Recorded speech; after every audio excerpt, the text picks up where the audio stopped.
Okay, I want to thank you guys for doing this. Hopefully it's a test to see if I can use this going forward with some of the research I want to do. So this is my sister Sharon, her husband Bob, and of course their daughter Sasha. Right, Sasha? How are you?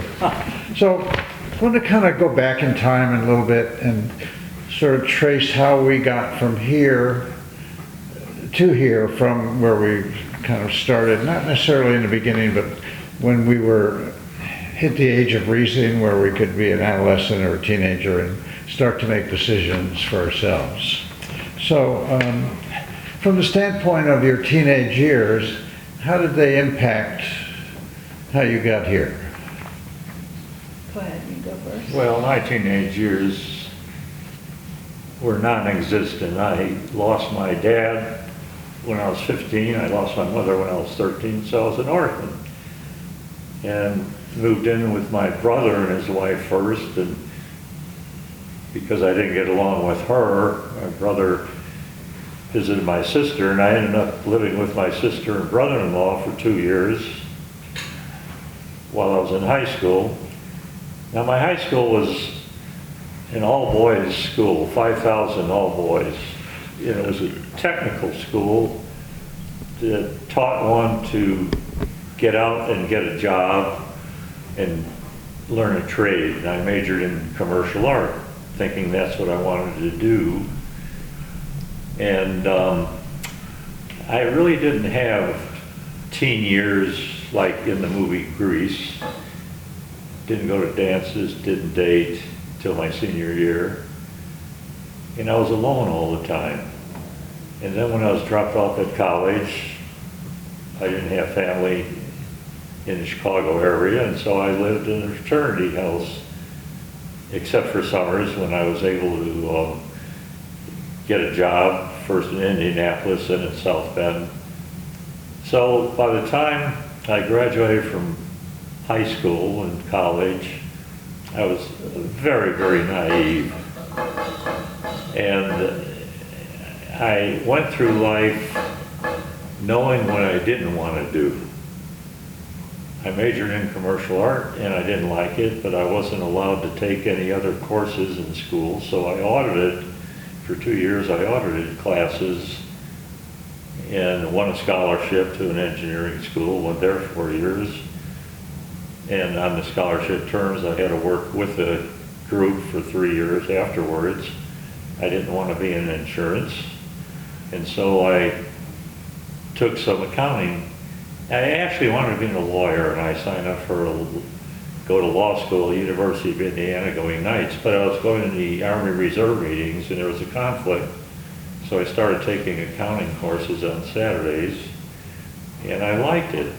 It exposed me to something that I hadn't been aware of before, and I went from there to marketing, to statistics, and I took all the core courses thinking I might go to Butler University and get a master's degree in business. And someone once told me, and said, well, why don't you go for it? Send an application to Harvard Business School, which I did. So my life was full of twists and turns and coincidences, and when I walked into the classroom at Harvard, I thought I was the token of the poor people. I was the poorest person in class, and I was wearing a sport coat that my wife had made for me, my first wife. And I felt completely out of place for 3 months probably. I bet, yeah. Until I found out that everyone else in the class felt the same way. And I took my son there, when we were looking at colleges, I took my son Bobby, and we were in Harvard Yard, and I said, this is the first time I've stood here in front of the statue of John Harvard when my stomach wasn't churning. But for 2 years, I was just nervous. I felt out of place. I felt I shouldn't be there. So life carried me along, and it was full of decisions. Some were good, some were bad, but I had no one to guide me. I had no mentors. When I went to college, I didn't know anyone who had ever been to college. Yeah. Maybe my teachers, but I had no one to teach me. I had to learn by myself, and I was, because of the freedom I had, I was allowed to make my own mistakes. I was allowed to make my own decisions, and it was not a happy time in my life because I was alone a lot. Now, I'll let her All right, so fill in that blank. Sharon, same kind of thumbnail, but take us all the way to how you two met. Okay, well, you want me to start when I was like a teenager? Yeah, I think so. My teenage years, I look forward to, Ann Stanley was our next door neighbor, and that first year they lived there, she took care of me, and she was kind of like my savior and kept me straight. And then when they moved, I just looked forward to weekends because I would spend the night with Paulette. Because during the week, my parents would, it was the same pattern. Mom would come home from work, start having the Manhattans. Dad would get there, have more Manhattans. They'd fight, scream. And I would just wait till it was over and then wait for Friday so I wouldn't have to be there. I had lots of friends in high school, and I had a boyfriend who wasn't very nice to me, but I wanted someone because I didn't have anything at home, so I put up with a lot of crap that I would never put up with now. But I was a majorette, and that was my favorite thing to do. I hated school. I pretended I was sick a lot of the times just so I could be home because I was tired from them fighting all night, and I didn't eat right, so I didn't feel good. So I loved being home alone when they were at work. Then I went to college in Ocala for 2 years, to junior college, because frankly I didn't apply at the university because my mother had always told me I was stupid and I didn't think I would get in. So I chose to go to a junior college for 2 reasons. One, because it was not in Gainesville, and I could leave and live out of Gainesville. That was probably the most important reason. And I felt I could make it in a junior college. So I did that. Then I married very young, and my education was gone from that point forward. I would take classes at night, but I worked full time, and then I met him. I was working, and he came in the restaurant where I was working and said he was going to marry me. Of course, I didn't know about this plan, and I did some wine reports for him because I had worked for a wine company, and that's how we got together and had a dinner, and that was our first dinner, and went over the wine reports, and I shook his hand and said, "Thank you very much, Mr. Kolba. I had a wonderful evening." So, did you have any hopes or dreams, ambitions when? I wanted to graduate from college to prove to my mother I wasn't stupid. Okay. So I can remember being in Ocala, falling asleep, and the teacher saying, "Am I that boring?" And I said, "No, I'm just tired. I'm working 3 jobs." But I wanted an education just to say that I did it and hang it on the wall. I never had any desire to be anything with my degree. My degree was in interior design. First elementary ed, then I switched to interior design, but I never had any desire to work. All I ever wanted to be was a wife and mother. Okay, so I want to skip a lot and get to kind of more current time. So in all of your experiences, Bob, what are the most important life lessons you think you've learned? Well, when I talk about being naive, when I applied for a scholarship, I'd originally planned to go to Illinois Institute of Technology under their co-op program, whereby I'd work a semester, go to school semester, 6 years, and I had the opportunity for this 4-year scholarship. remember standing in front of the scholarship committee, where I was 17 years old. They asked me the question, what are your financial goals in life? Nobody had asked me that. My answer was, if I ever get to a point where I'm earning $100 a week, I'd be completely happy. And he smiled. I got the scholarship.